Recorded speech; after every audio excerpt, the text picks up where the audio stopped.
Hey guys, I'm Sassy Wyatt, and for those that are new to my channel, this is Thinking Out Loud, where I challenge perceptions through education and humour, empowering others to be more disability confident. I make lifestyle videos, travel videos, and today we're going to be talking all about blindness and my thoughts on the YouTuber tag, do all blind people think the same? There was a video put out about a month ago now by Jubilee, and it had 6 visually impaired YouTubers on it, and they were all asking questions. Another fellow YouTuber who is visually impaired decided to make this into a YouTube tag, so I've decided to answer the questions. And here we go. Being blind has enhanced my senses. Slightly agree. And the reason I say this is because as someone that was losing vision for just over 10 years in total, I did realize that I was honing the skills of my hearing, and as my sight was deteriorating, I was using my hearing a lot more to do things safely, like cross the road. But I wouldn't say it enhanced like magic. We're not Daredevil, guys. I don't hear that well. I can't hear your heart beating or anything crazy like that. But because we hone the skills of using our senses, I guess you could say they're high. Question 2, do I prefer to date fellow blind people?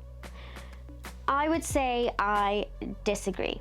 I have dated visually impaired and blind people in the past, and that was when I had some level of vision, and I would say that we were on an equal path of vision.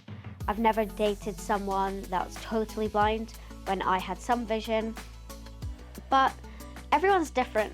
And for me, I enjoy and appreciate that my husband Grant is sighted. It makes my life so much easier. If I'm checking that my makeup isn't smudged, if my outfit looks good, even silly things like if I've walked in mud, making sure that I don't trail it through the house. Those sorts of things are just so much quicker if you have a sighted partner with you than using an app like Be My Eyes or Aira. And don't get me wrong, I know amazing couples who are both blind and they function perfectly well. But for me, I do prefer to date sighted people. Question 3, I am less shallow about romantic partners. I would say I disagree with that, and quite wholeheartedly. Blind people can be just as shallow as sighted people. And what I find attractive in a person now is maybe not what I would have found attractive when I could see. So when I could see, I wanted someone who was muscular and tall and what I thought was good looking. But now I go on the personality, the person's voice. I still care about their physique and what they look like, but because that doesn't catch my eye quite literally as it would have done, the person means so much more to me now than what I would have seen and maybe thought was good looking or not as good looking. The nice thing is though, I do know what Grant looks like, and I'd say he's a solid 5 out of 10. Question 4, unsolicited help makes things harder. I would strongly agree with this statement, and that is because as a person who used a cane for many, many years, and I'm now a guide dog owner, I've had incidences where members of the public quite literally have come up to me and manhandled me without even speaking to me like the human being I am.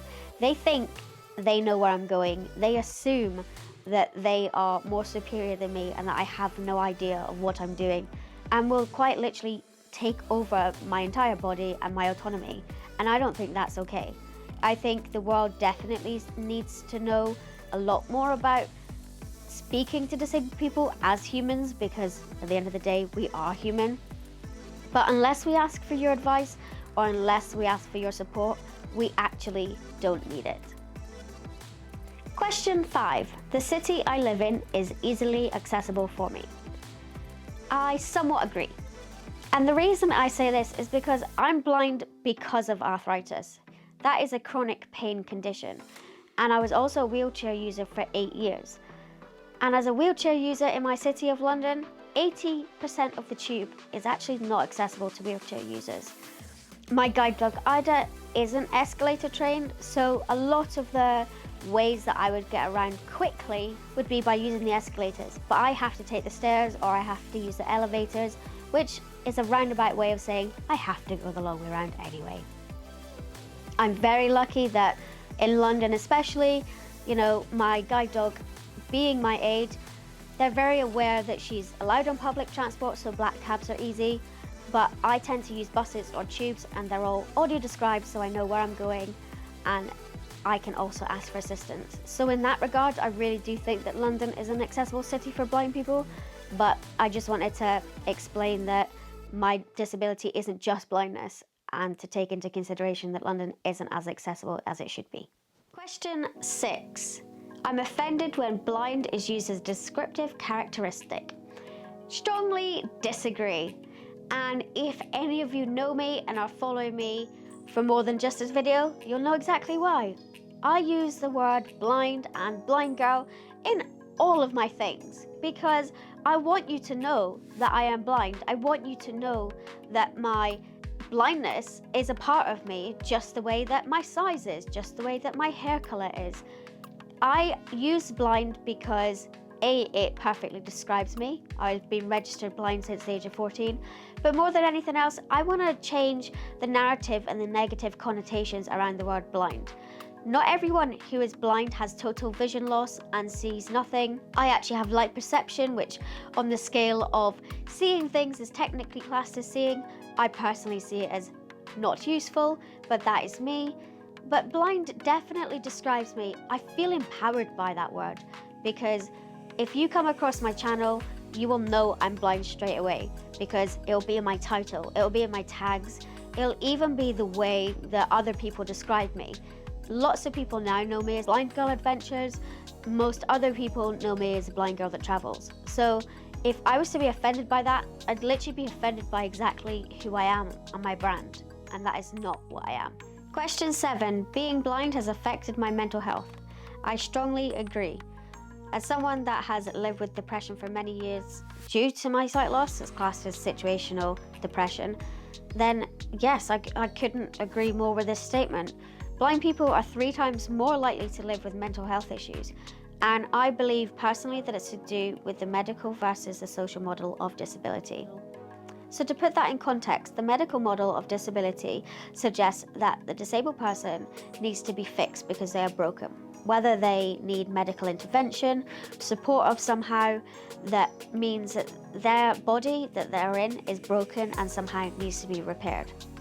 The social model of disability suggests that it's not the disabled person's fault for being disabled, but society, because they have not made universal design. For instance, they haven't made ramps, they haven't made elevators, they haven't made websites accessible, they haven't made hearing loops and subtitles available, they haven't made audio description available. And so all these things can impact on a person's quality of life when you are faced with ableism and barriers to access every day. Question 8. I have experienced discrimination. I strongly agree. Since going blind, I have realized how inaccessible the world is to me as a blind person. When I was living with blindness but had some residual vision, I guess I potted around. I didn't really see it as being discriminated against because I could muddle through. I had just enough sight to be able to see things, and I had just enough sight to be able to make things out. But since going blind and realizing that the world isn't made for blind people, I realized that the world is actually very discriminative towards us. So for example, websites not being made accessible. If I'm trying to shop online, whether it's food, for clothes, anything, and your website isn't labeled correctly with buttons and links, you don't have alt text on your pictures, or the website is just so busy that I cannot even navigate and understand what's going on, that's actually effectively discrimination. You're saying that disabled people, especially blind people, are not welcome on your website. My guide dog is legally allowed to enter any space that I do. So for example, when I've been denied access to a taxi and the driver says no dogs allowed, this is discrimination. Unless they show a medical exemption certificate proving that they are allergic to dogs, then they cannot refuse me access to the taxi and they cannot refuse me a ride. This has happened to me on several occasions. That's discrimination. Question 9. If I could regain my sight with a cure, would I? I would agree, but to a certain extent. I am very, very happy with my life right now. I got married as a totally blind woman. I have run a successful business for the last 5 years as a totally blind woman. I have spoken on stage and done so many things in my career and my life that I would never have done if I hadn't been totally blind. And so for the majority of my life, the thought and the prospect of going blind scared me half to death. I genuinely believed that I would take my own life if I ever went totally blind, because I wasn't built to be blind. That's the way I thought. I wasn't built to be a wheelchair user. I wasn't built to be disabled. And so I forever fought against being blind for so many years. But after losing my sight and finding the most wonderful friends, the most wonderful man who was my friend and is now my husband, and so many extraordinary experiences, I wouldn't ask for my sight back unless it was, I guess, for the day, so I could see how beautiful everyone is, so I could see how much my family have changed, so I could see old pictures of myself and laugh, so I could pick up a book and read it with my eyes for the first time in 8 years. But for a cure that isn't going to happen in my lifetime, there's no point dwelling on it when I can honestly say I'm the happiest I've ever been, and I never thought I would be as a totally blind woman. So guys, that was my answers to the YouTuber tag. Do all blind people think the same?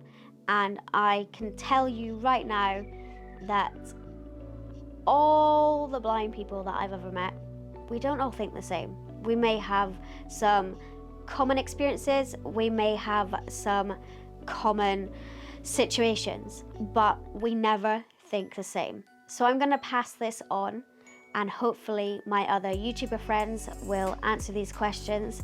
Make sure to go follow them. So I'm gonna tag Blind Girl Vlogs, Fashionista, JC5 Productions, and Blind to Billionaire. Hope you enjoyed this tag. If you want me to do future tags or talk more about my blindness and what I think / feel about my blindness, then let me know, and I will see you in the next video. Do not forget to like, comment, and subscribe.